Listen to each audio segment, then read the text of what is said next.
کچھ عورتوں کو سر کے لمبے لمبے بال پکڑ کر درختوں سے لٹکا دیا گیا ہے، ان کے ہاتھ پیچھے سے باندھ دیے گئے ہیں، ان کے ہاتھ پیچھے سے باندھ دیے گئے ہیں، ان کے سر کے بال پکڑ کر ان کو درختوں سے لٹکا دیا گیا ہے، اور خنجر، نوکدار خنجر جس سے اونٹ نہر ہوتا ہے سعودی وغیرہ میں، لمبا سا خنجر ہوتا ہے وہ، اور نوکدار ہوتا ہے، آگے بہت تیز دھار ہوتی ہے اس میں، وہ نوکدار خنجر ان عورتوں کے دونوں سینوں میں نیچے سے ڈال کر اوپر نکالے گئے ہیں، دوسرے سینے میں بھی ڈال کر اوپر نکال دیے گئے ہیں۔ ہماری ماں بہنیں تم بھی سنو، تمہیں بھی خوشخبری سنائی اللہ کے رسول نے، سیریل دیکھنے والیوں کو نہیں،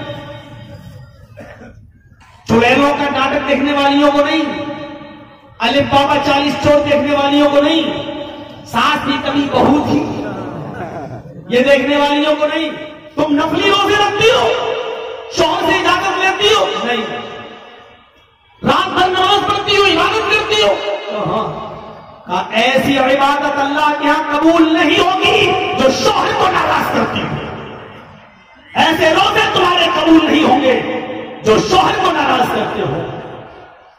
اور پھر آپ نے حکم دیا کہ سن لو، جب بھی کسی کا شوہر اپنی بیوی کو اپنی ضرورت کے لیے اپنے بستر پر بلائے، فَأَبَتْ، وہ آنے سے انکار کر دے اور ایسے ہی سو جائے اس کا شوہر، تو پوری رات فرشتے اس عورت کے اوپر لعنت اور پھٹکار برساتے رہتے۔ میں قرآن کی آیتیں پڑھ رہا ہوں، آپ کہہ رہے ہیں مزہ نہیں آ رہا، میں نے کل حدیثیں پڑھی، آپ کہہ رہے ہیں مزہ نہیں آ رہا، تو ایسا کرو کہ سپنا چودھری کو بلا لو، ہریانہ کی ڈانسر کو، اور ڈانس کروا لو، بہت مزہ آئے گا۔ بھوجپوری کسی طوائف کو بلا لو اور ڈانس کرا لو، بہت مزہ آ جائے گا، اور اس سے 5 گنا زیادہ بھیڑ بھی ہو جائے گی۔ قرآن و حدیث کی باتوں کا مذاق مت اڑائیے۔ تو کل میں نے جو بات جہاں سے چھوڑی تھی، میں اس بات کو وہیں سے آگے بڑھاتا ہوں۔ کل 2 چیزوں پر میں نے گفتگو کی تھی، یا ایھا النبی انا ارسلناک شاہدا ومبشرا ونذیرا، اے محمد صلی اللہ علیہ وسلم، ہم نے آپ کو پورے وشو کے لیے، پوری دنیا کے لیے گواہ بنا کر بھیجا، گواہی دینے والا بنا کر بھیجا، اور خوشخبری دینے والا بنا کر بھیجا۔ گواہی پر بات ہو چکی تھی، اور میں نے یہ بتایا تھا کہ کسی بھی معاملے میں گواہوں کی قلت و کثرت، کمی اور زیادتی نہیں دیکھی جاتی ہے، بلکہ گواہی دینے والے کی ذات دیکھی جاتی ہے کہ وہ کتنی سچی ہے اور کتنی معتبر ہے۔ دوسری چیز میں نے بتائی تھی مبشر، خوشخبری دینے والا۔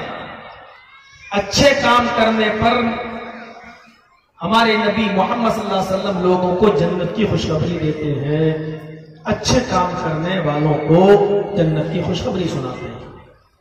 اور اس کی میں نے مثالیں دی تھی، جس نے لا الہ الا اللہ پڑھا وہ جنت میں جائے گا، جو اس حال میں مرا کہ وہ اللہ کے ساتھ کسی کو شریک نہیں کرتا تھا وہ جنت میں جائے گا، جس نے مرتے وقت آخری کلمہ زبان سے لا الہ الا اللہ نکلا وہ جنت میں جائے گا، وضو بنانے کے بعد اچھی طریقے سے وضو بنانے کے بعد جس نے دعا پڑھی وضو کے بعد کی دعا، اس کے لیے جنت کے 8 دروازے کھول دیے جاتے ہیں۔ اذان دی، اذان کے کلمات دہرائے اور اذان کے بعد کی دعا پڑھی تو اللہ کے نبی کہتے ہیں وہ جہنم کے دروازے پر بھی کھڑا ہوگا، تو ہم اس کی شفاعت سفارش کریں گے اور اس کو جنت میں لے جائیں گے۔ یہ میں نے بتایا تھا۔ خوشخبری دینے والے نے اچھے کاموں پر جب خوشخبری سنائی تو اس میں یہ آپ کے جلسے سے تعلق بھی رکھتا ہے۔ مسجد کے لیے چندہ ہو رہا ہے نا، من بنا للہ مسجدا، مبشر بشارت دے رہا ہے، خوشخبری دینے والا خوشخبری دے رہا ہے۔ من بنا للہ مسجدا بنى اللہ لہ بیتا فی الجنہ، جو دنیا کے اندر اللہ کے لیے کوئی مسجد بنائے گا، جو دنیا میں اللہ کا گھر بنائے گا، اللہ کے لیے کوئی مسجد بنائے گا، بنى اللہ لہ بیتا فی الجنہ، تو اللہ جنت کے اندر اس کے لیے گھر بنائے گا. آپ اللہ کا گھر کیسے بنائیں گے؟ چونا، مٹی، سیمنٹ، بالو، ریت. لیکن اللہ جب گھر بنائے گا جنت میں، اس کے بدلے میں اللہ جو ہمارے لیے گھر بنائے گا، ایک اینٹ سونے کی، ایک اینٹ چاندی کی. سوچ رہے ہوں گے بنگال والے، ایک ہی اینٹ مل جائے کافی ہے، زندگی بھر بیٹھ کے کھائیں گے. ایک اینٹ سونے کی، ایک اینٹ چاندی کی. اور ہم لوگ ریت، بالو اور سیمنٹ کو ملا کر جو گارا بناتے ہیں نا، ایک اینٹ کو دوسری اینٹ پر رکھنے سے پہلے اس کو لگاتے ہیں، وہ کس کا ہوگا؟ یاقوت و مرجان، ہیرے کا، ڈائمنڈ کا، جو سونے سے بھی زیادہ قیمتی ہے. کستوری کی آمیزش، خوشبو. لیکن اچھے کام کرنے پر خوشخبری دینے والا. آپ دنیا میں اللہ کے لیے گھر بنائیں گے مسجد، تو اللہ جنت میں گھر بنائے گا. کتنی بڑی خوشخبری دے رہے ہیں مبشر. من بنا للہ مسجدا بنا اللہ لہ بیتا فی الجنہ. جو دنیا کے اندر اللہ کے لیے گھر بنائے گا، اللہ جنت میں اس کے لیے گھر بنائے گا. جو دنیا میں مسجد بنائے گا، اللہ اس کے لیے جنت کے اندر گھر بنائے گا. ایک اور خوشخبری سنیے. حضرت عائشہ کہتی ہیں، اے اللہ کے نبی، ہمارے گھر میں 15 دن سے چولہا نہیں جلا. تھوڑا سا سیریس ہو جائیے اس واقعے پر. 15 دن سے ہمارے گھر میں چولہا نہیں جلا، صرف پانی کھا کر، کھجور کھا کر ہمارے گھر پہ گزارا ہو رہا ہے. بحرین سے بہت سا مال آیا ہے، مال غنیمت، غنیمت کا مال. یہ لوگوں میں برابر برابر تقسیم ہوگا. آپ کا بھی حصہ ہے، آپ کو بھی تو مال غنیمت میں کچھ مال ملے گا. اللہ کے نبی کہتے ہاں عائشہ ملے گا. تو آج گھر میں گوشت بننا چاہیے. 15 دن سے کھانے کا ایک لقمہ ہمارے منہ میں نہیں گیا. اللہ کے نبی فرماتے عائشہ اپنا چولہا سنبھال لو، لکڑیاں چولہے پر رکھ دو، ہانڈی پتیلی مانج کر دھو کر تیار کر لو. ہاں آج ہمارے گھر میں بھی چولہا جلے گا، آج ہمارے گھر میں بھی گوشت پکے گا، آج ہمارے گھر میں بھی اچھا کھانا بنے گا. صبح فجر کی نماز کے بعد اللہ کے نبی صلی اللہ علیہ وسلم اپنے حجرے سے نکلتے نماز پڑھانے کے لیے، اور نماز کے بعد لوگوں میں مال بانٹنا تھا، لوگوں کے درمیان مال تقسیم کرنا تھا. آپ پہنچ گئے، فجر کی نماز آپ نے پڑھائی، اور نماز فجر کی بعد لوگوں میں مال بانٹنا شروع کر دیا. برابر برابر سب کو حصہ دیا.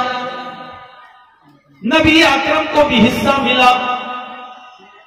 ایک تھیلا اس ہاتھ میں اور ایک تھیلا اس ہاتھ میں، اناج سے، گلے سے، مال سے بھرا ہوا 2 تھیلا. اللہ کے نبی اپنا حصہ لے کر گھر کی طرف آ رہے ہیں. ابھی گھر کے دروازے پر نہیں پہنچے کہ راستے میں 2 چھوٹے چھوٹے بچوں نے نبی اکرم صلی اللہ علیہ وسلم کا راستہ روک لیا. آپ کے پاس کھڑے ہو گئے. ایک نے داہنا ہاتھ پکڑ لیا، دوسرے نے بایاں ہاتھ پکڑ لیا. دائیں دیکھا 5-7 سال کی عمر، بائیں نظر ڈالی 9 سال کا بچہ. دائیں دیکھا اس بچے کی عمر 7 سال. آپ نے کہا کیا ہوا؟ اس نے نبی اکرم کے تھیلے کو پکڑ کر کہا اے اللہ کے نبی، اللہ کے رسول، میرے باپ کا انتقال ہو گیا ہے، میری ماں گھر سے باہر کمانے کے لیے نہیں نکل سکتی ہے. بائیں طرف نظر ڈالی، عمر ہے 9 سال. آپ نے کہا تمہیں کیا ہوا؟ اس نے کہا اللہ کے نبی میری ماں اس دنیا سے رخصت ہو چکی ہے، میرا باپ محنت و مزدوری کے لائق نہیں ہے، بوڑھا ہو چکا ہے، وہ بستر پہ پڑا ہے اور میری عمر 9 سال، میں بھی کمانے کے لائق نہیں ہوں. دائیں نظر ڈالی، وہ چیخ کر کہتا ہے 7 سال کا بچہ، اے اللہ کے رسول میرے گھر میں 5 دن سے چولہا نہیں جلا. بائیں نظر ڈالی، 9 سال کا بچہ چیخ کر کہتا ہے اے اللہ کے رسول میرے گھر میں 7 دن سے پورے ہفتے سے چولہا نہیں جلا. نبی اکرم کے ہاتھ تک کپا گئے. آپ نے دائیں ہاتھ کا تھیلا 7 سال کے بچے کو دے دیا، بائیں ہاتھ میں پکڑا ہوا تھیلا 9 سال کے بچے کو دے دیا. یہ دونوں بچے تھیلے لے کے جا رہے ہیں. نبی اکرم کی آنکھیں آنسوؤں سے ڈبڈبا گئی، آنکھوں میں آنسو ڈبڈبانے لگے، لبالب بھر گئے. اور یتیم بچوں کو، ایک کا باپ نہیں ایک کی ماں نہیں، ان یتیم بچوں کو آپ دیکھتے چلے جا رہے ہیں. اور اس وقت تک آپ محبت کی نظر سے، پیار کی نظر سے دیکھتے رہے جب تک کہ وہ دونوں بچے آپ کی نگاہوں سے اوجھل نہیں ہو گئے، وہ دونوں بچے آپ کی نگاہوں سے غائب نہیں ہو گئے. دنیا کا سب سے بڑا حاکم اپنے کھانے کی فکر نہیں کر رہا ہے، اپنی رعایا اور اپنی پبلک کو دیکھ رہا ہے، اس میں یتیم بچوں کو دیکھ رہا ہے. موازنہ کریے آج کے موجودہ حالات سے، کمپیئر کیجیے آج کے موجودہ حالات سے، نتیجہ کیا نکلے گا؟ اس کا رزلٹ کیا نکلے گا؟ جب دونوں بچے آپ کی نگاہوں سے اوجھل ہو گئے تب اللہ کے نبی اپنے گھر کی طرف بڑھتے ہیں، دروازے کو دستک دیتے ہیں. حضرت عائشہ دروازے کی طرف دوڑتی ہوئی آئی، خوشی خوشی آئی. آج تو ہمارے شوہر، آج تو ہمارے نبی بھی اپنا حصہ لائے ہوں گے، آج ہمارے گھر میں بھی چولہا جلے گا، آج ہمارے گھر میں بھی روٹی بنے گی، آج ہمارے گھر میں بھی گوشت پکے گا. راوی کہتا ہے عجلت انذر لہا، اتنی تیز بھاگی حضرت عائشہ کی جلد بازی میں، بھاگنے میں وہ اپنی اوڑھنی اپنا دوپٹہ بھی نہیں لیتی ہے. میرے شوہر ہی تو ہیں، میرے ہسبینڈ ہی تو ہیں. دوڑتی ہیں، دروازے کی طرف جاتی ہیں، یہاں تک کہ چادر یا اوڑھنی بھی اپنے سر پہ نہیں رکھتی ہیں. جاتی ہیں، دروازے کو کھولتی ہیں. اللہ کے نبی صلی اللہ علیہ وسلم گھر میں داخل ہوتے ہیں، یہ کہتے ہوئے السلام علیکم ورحمۃ اللہ وبرکاتہ. حضرت عائشہ جواب دیتی ہیں وعلیکم السلام ورحمۃ اللہ وبرکاتہ. لیکن ساتھ ہی میں عائشہ کی نظر نبی اکرم کی باڈی پر پڑتی ہے، آپ کے دونوں ہاتھوں پر پڑتی ہے. چیخ پڑتی ہے اے اللہ کے رسول جس طرح گھر سے گئے تھے اسی طرح گھر واپس آ رہے ہیں، خالی ہاتھ گئے تھے خالی ہاتھ واپس آ رہے ہیں. آپ کا حصہ کہاں چلا گیا؟ آپ کا حق کہاں چلا گیا؟ آپ کو بھی تو مال غنیمت ملا تھا، آپ کو بھی تو اس میں حصہ تھا، پھر آپ کا حصہ کہاں چلا گیا؟ میں نے تو اپنا چولہا سنبھال لیا اس امید کے ساتھ کہ آج میرے گھر میں بھی کھانا بنے گا. نبی اکرم نے فرمایا عائشہ مجھے میرا حصہ ملا تھا، میں اپنا حصہ لے کر آ رہا تھا، میرے دونوں ہاتھ اناج سے گلے سے مال سے بھرے ہوئے تھے، تھیلے میں بہت کچھ تھا.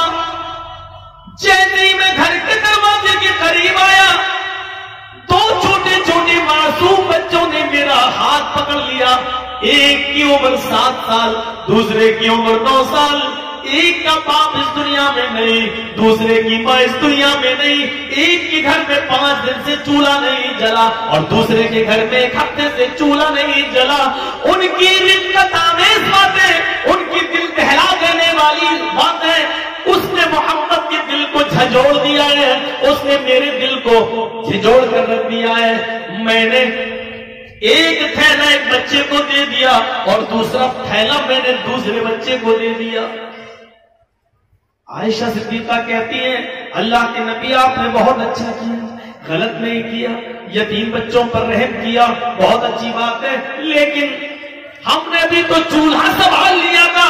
میں یہ نہیں کہہ رہی ہوں کہ آپ ان کو نہیں دیتے، لیکن دونوں تھیلوں میں سے تھوڑا تھوڑا نکال لیتے، 1-2 مٹھی اس میں سے، 1-2 مٹھی اس میں سے اور باقی سب دے دیتے۔ اتنا نکال لیتے کہ آج کا چولہا میرے گھر میں بھی جل جاتا، آج میرے گھر میں بھی اناج، آج میرے گھر میں بھی روٹی بن جاتی، گوشت بن جاتا۔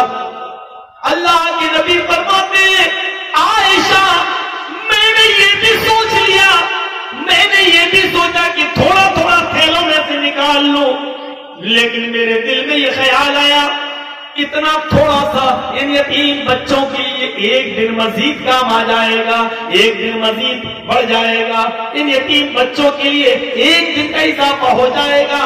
میں بھوکا رہ سکتا ہوں تو میں بھوکا دیکھ سکتا ہوں، لیکن یتیم بچوں کو بھوکا کیسے دیکھ سکتا ہوں؟ حضرت عائشہ نے پھر کہا آپ نے، میں یہ نہیں کہہ رہی ہوں کہ غلط کیا، صحیح کیا آپ نے، لیکن اتنا تھوڑا تھوڑا نکالنے میں کوئی حرج نہیں تھا۔ فرمایا عائشہ بار بار تم اس بات کو کیوں دوہرا رہی ہو؟ یتیمی کا درد میں نے دیکھا ہے، تم نے نہیں دیکھا۔ عائشہ تمہارے باپ آج بھی زندہ ہیں، عائشہ تمہاری ماں آج بھی زندہ ہے، تمہارے بھائی آج بھی زندہ ہے۔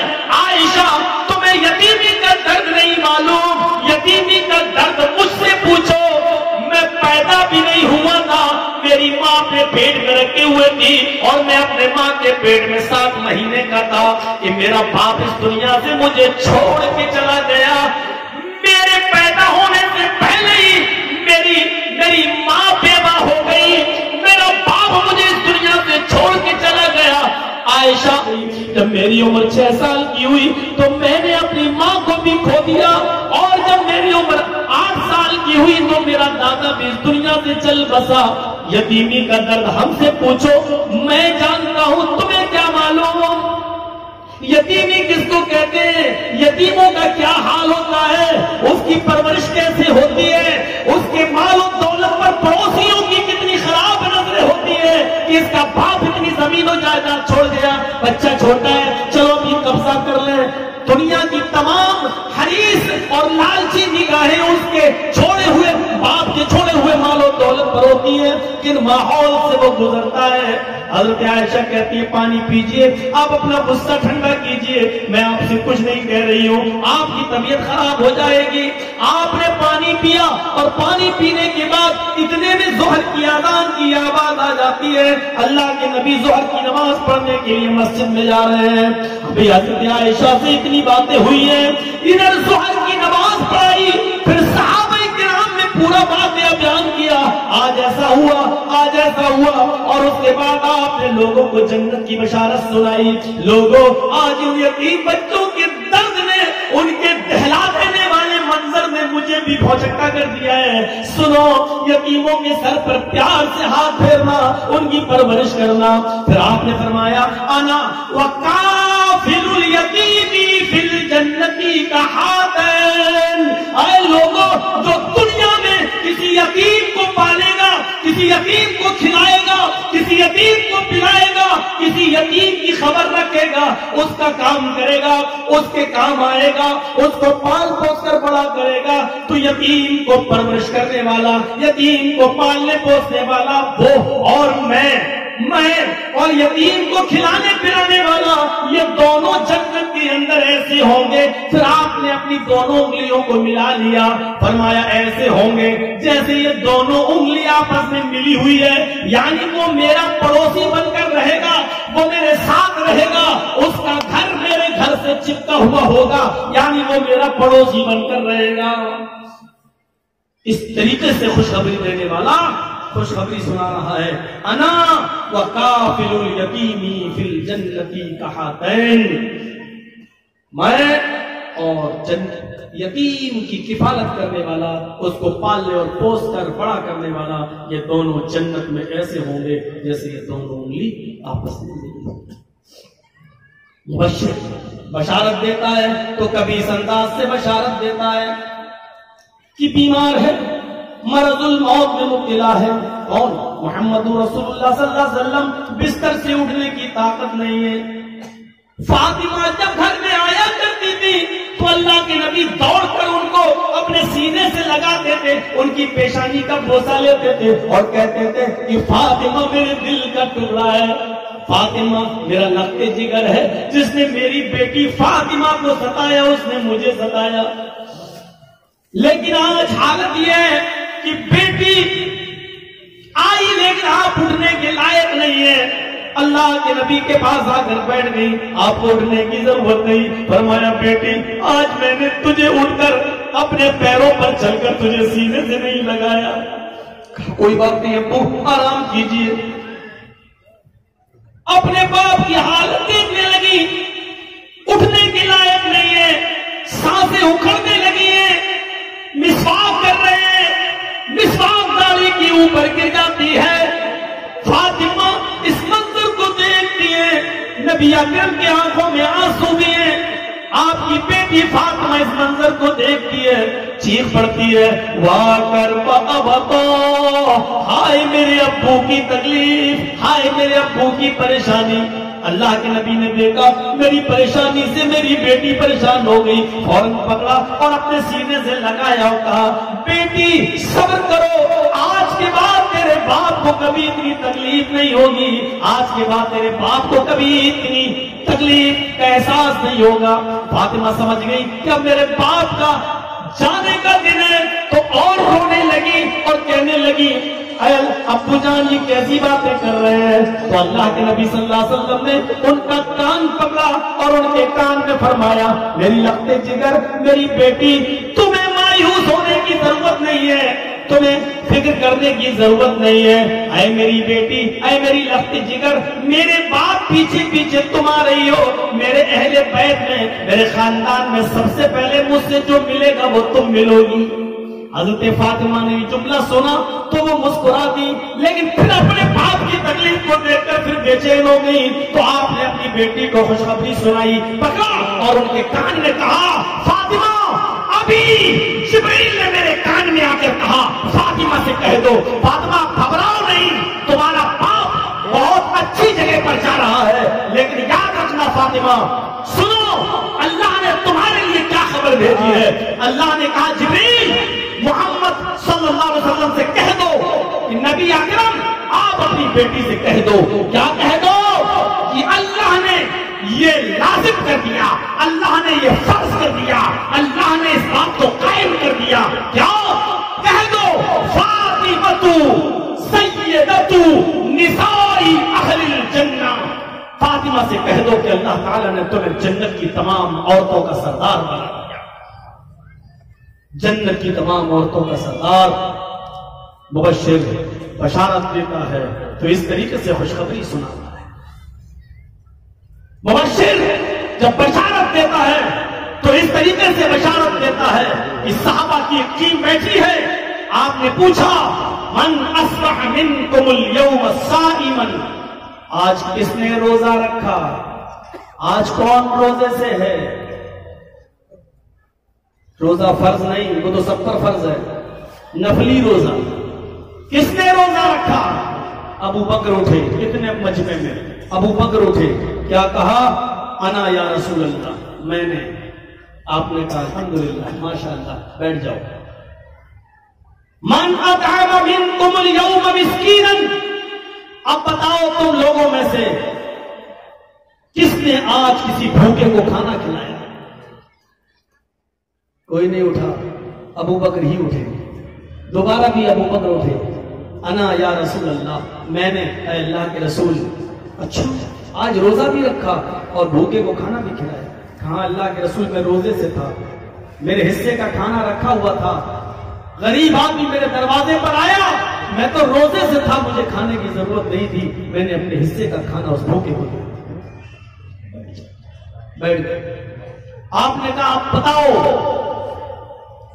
من عاد منکم اليوم مریضا، تم لوگوں میں سے آج کس نے کسی مریض کی عیادت کی، کسی بیمار آدمی کے گھر جا کر اس کو تسلی دی؟ پھر ابو بکر صدیق اٹھے اور کوئی نہیں۔ انا یا رسول اللہ، اے اللہ کے رسول، میرے یہاں ایک آدمی بیمار تھا، کافی بیمار، میں اس کے گھر تک گیا اور میں نے اس کی عیادت کی۔ آپ نے کہا ابو بکر بیٹھ جاؤ۔ آپ نے کہا آخری سوال، جی بولیے بتاؤ۔ کہا کیا؟ پوچھئے۔ من تبع منکم اليوم جنازۃ، آج تم لوگوں میں سے کون کسی میت کے ساتھ ساتھ قبرستان تک گیا، اس کی مٹی تک شامل رہا، اس کو قبر میں مٹی دینے تک شامل رہا؟ کون گیا؟ جس نے جنازے کی نماز بھی پڑھی ہو، کاندھا بھی دیا ہو، قبرستان بھی گیا ہو، دفن بھی کرنے میں رہا ہو اور مٹی بھی اس نے دی ہو۔ پھر ابو بکر صدیق بھی اٹھے، کہا اللہ کے رسول یہ کام بھی ہم نے کیا، میرے یہاں آج ایک میت ہو گئی تھی، میں نے ہی اس کو غسل کیا، میں نے اس کو کفن پہنایا، میں نے اس کی جنازے کی نماز پڑھائی، میں نے اس کو قبر میں اتارا اور میں نے مٹی بھی دی۔ اللہ کے رسول نے کہا ابو بکر یہ چاروں کام آج تم نے کیے؟ کہا بیٹھ جاؤ۔ ابو بکر بیٹھ گئے۔ اللہ کے رسول اب کھڑے ہو گئے اور کھڑے ہو کر فرمایا جس آدمی کے اندر یہ چار چیزیں داخل ہو جائیں، جو آدمی یہ چار صفتیں جس کے اندر پائی جائیں، جو نفلی روزے رکھتا ہو، نفلی روزے ہفتے میں 2 دن رکھے جاتے ہیں، جمعرات کے دن جس کو گروار بولتے ہیں آپ لوگ، اور سوموار کے دن، آپ یہ اہتمام کریں تو اچھا ہے۔ نفلی روزہ جمعے کے دن نہیں رکھا جاتا ہے۔ آپ یہ سوچیں کہ جمعے کے دن کا ہم نفلی روزہ رکھ لیں تو جمعے کے دن کا نفلی روزہ نہیں رکھنا چاہیے۔ ہاں آپ کے روزے چھوٹ گئے ہیں، فرض روزے سفر میں بیماری میں چھوٹ گئے اور آپ ان کو پورا کر رہے ہیں تو جمعے کا دن پورا کر سکتے ہیں، رکھ سکتے ہیں، لیکن نفلی روزہ جمعے کے دن نہیں رکھ سکتے۔ نفلی روزہ جمعرات یعنی گروار کو اور منڈے یعنی پیر کو، سوموار کو آپ 2 نفلی روزے رکھیں۔ اتنا نہیں کر سکتے، ہر ہفتے 2 روزے نہیں تو ایک مہینے میں 3 روزے، جس کو ایام 20 کہا جاتا ہے، 13، 14، 15 عربی مہینے کی 13 تاریخ اور 14 تاریخ اور 15 تاریخ، یہ 3 روزے آپ رکھیں۔ تو جو نفلی روزہ رکھتا ہو، جو کھانا کھلاتا ہو فقیر کو، غریب کو، جو مریض کی عیادت بھی کرتا ہو، جو مریض کی عیادت کرتا ہو اور جو جنازے کے پیچھے پیچھے قبرستان تک جاتا ہو، مٹی دینے تک شامل رہتا ہو، اللہ کے رسول صلی اللہ علیہ وسلم فرماتے ہیں اس کو جنت میں جانے سے کوئی چیز نہیں روک رہی ہے سوائے موت کے۔ لم يمنعه من دخول الجنة الا الموت، اس آدمی کو جنت میں جانے سے صرف موت روک رہی ہے، یعنی جب تک مر نہیں رہا ہے تب تک جنت میں نہیں۔ ایسا آدمی جیسے ہی مرا جنت کا مستحق۔ یہ خوشخبری سنا رہے ہیں محمد رسول اللہ صلی اللہ علیہ وسلم۔ ہماری ماں بہنیں تم بھی سنو، تمہیں بھی خوشخبری سنائی اللہ کے رسول نے، سیریل دیکھنے والیوں کو نہیں، چڑیلوں کا ناٹک دیکھنے والیوں کو نہیں، الف بابا 40 چور دیکھنے والیوں کو نہیں، ساس بھی کبھی بہو تھی یہ دیکھنے والیوں کو نہیں، کس کو؟ جنت کی بشارت سنا رہے ہیں اللہ کے رسول۔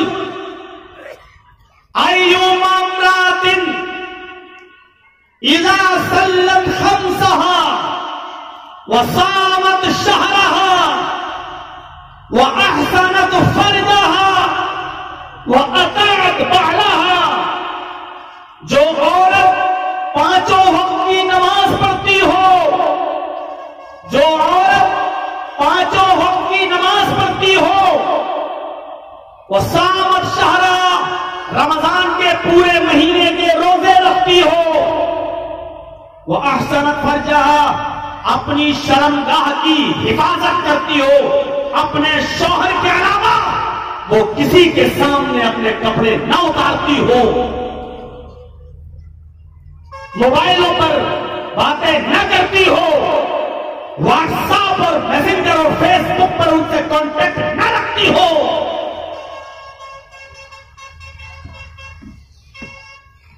وہ احسنت فرجہا، اپنی شرمگاہ کی حفاظت کرتی ہو. کتنی چیزیں ہو گئی؟ تین.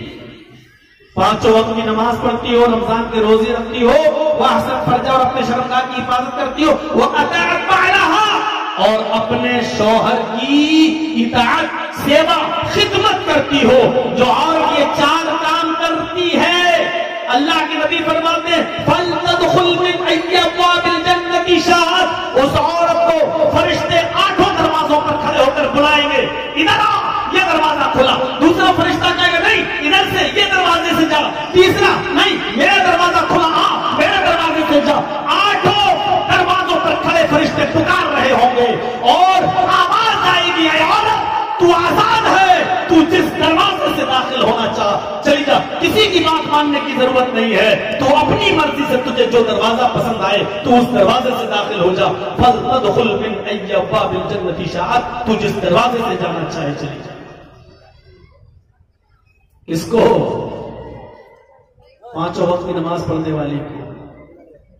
کس کو؟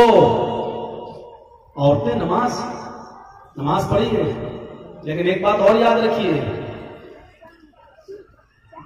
نوافل کا بہت زیادہ احترام کریے، لیکن اگر آپ کا شوہر آپ کو نوافل کے بجائے اپنا سر، اپنا پیر دبانے کے لیے بلا رہا ہے، اپنی خدمت کے لیے بلا رہا ہے، تو نفلی نماز چھوڑنا پڑے گی. آپ نفلی نماز پڑھنے کے لیے کھڑی ہوگی، اللہ اکبر، نفلی، فرض نہیں، نفل پڑھ نہیں، اپنی مرضی سے چلیے اور پڑھنے کے ثواب. اور آپ کے شوہر نے آپ کو آواز دے دی تو آپ کو نیت توڑنا پڑے گی اسی حال میں، اور اپنے شوہر کی بات ماننا پڑے گی. جمعرات کا اور سوموار کا روزہ عورت پر بھی ہے، مطلب عورتیں بھی رکھ سکتی ہیں نفلی، لیکن عورتوں کو اپنے شوہر سے پرمیشن لینا پڑے گی. اگر پتی پرمیشن دے گا تو نفلی روزے رکھ سکتی ہیں عورتیں، اور اگر ان کا پتی ان کو اجازت نہیں دے گا تو وہ نہیں رکھ سکتی. ہو سکتا ہے کام کاج والا آدمی ہے، مزدور ہے بیچارہ، دوپہر میں آیا، اس کو اپنی بیوی سے فائدہ حاصل کرنا ہے، اس نے بستر سے بلایا، آؤ مجھے تم سے کچھ فائدہ حاصل کرنا ہے، اور تم نے کہہ دیا میں روزے سے ہوں. نہیں، یہ روزہ تمہارا نہیں چلے گا، تمہیں پرمیشن لینا پڑے گی شوہر کی خدمت، کیونکہ تم نے تو نفلی روزہ رکھ دیا، لیکن شوہر کو جب تمہاری ضرورت ہوئی تم نے روزے سے کہہ دیا. ہو سکتا ہے کہ دل میں لگی ہوئی چنگاری وہ کہیں اور بجھائے، وہ لاوا کہیں اور پھوٹے، زناکاری کے دروازے کھلے، اس لیے منع کیا ہے. ایک عورت اللہ کے رسول کے پاس آئی اور کہتی ہے اللہ کے رسول، کیا میرا شوہر ہمیں بہت مارتا ہے، بہت ظالم ہے، جب بھی آتا ہے ٹھوکتا ہے، نماز بھی نہیں پڑھنے دیتا ہے، کبھی کبھی نماز میں بھی پیٹتا ہے مجھے، بڑا ظالم ہے تمہارا. ٹھیک ہے، جب تک اس کی بھی نہیں سنوں گا تب تک نہیں. بلایا اس کو، کیا بات ہے بھائی، اپنی بیوی کو تم بہت مارتے ہو، عورت کو مارنے سے منع کیا میں نے اور تم مارتے ہو، کیا بات ہے؟ کہا آپ کی بات ختم ہو گئی؟ کہا میری بھی کچھ سنیں گے؟ کہا اسی لیے تو بلایا ہے. کہا اللہ کے رسول میں مزدور آدمی ہوں، رات میں جب مجھے اپنی بیوی کی ضرورت ہوتی ہے تو میں دیکھ رہا ہوں مصلی بچھا کے سجدوں پہ سجدے ٹھوکتی چلی جائے، کھڑی ہے، لمبی لمبی نماز پڑھ رہی ہے، سورہ یاسین پڑھنا شروع کرو. میری آنکھ لگ گئی، آنکھ کھل لی، 1-2 گھنٹے کے بعد دیر میں آنکھ کھلی، دیکھ رہا ہوں کہ وہ سجدے میں پڑی ہوئی ہے. میں سوچتا ہوں چلیے کوئی بات نہیں، نماز پڑھ رہی ہے، عبادت کر رہی ہے، قرآن پڑھ رہی ہے، چلو گھر میں ہم سو جاتے ہیں، چلیے صبح ہم اپنا مقصد صبح حاصل کر لیں گے. اللہ کے رسول صبح میں مزدوری کرنے چلا جاتا ہوں، کھیتوں میں کام کرتا ہوں، کاشتکاری کرتا ہوں، جب دوپہر میں قیلولہ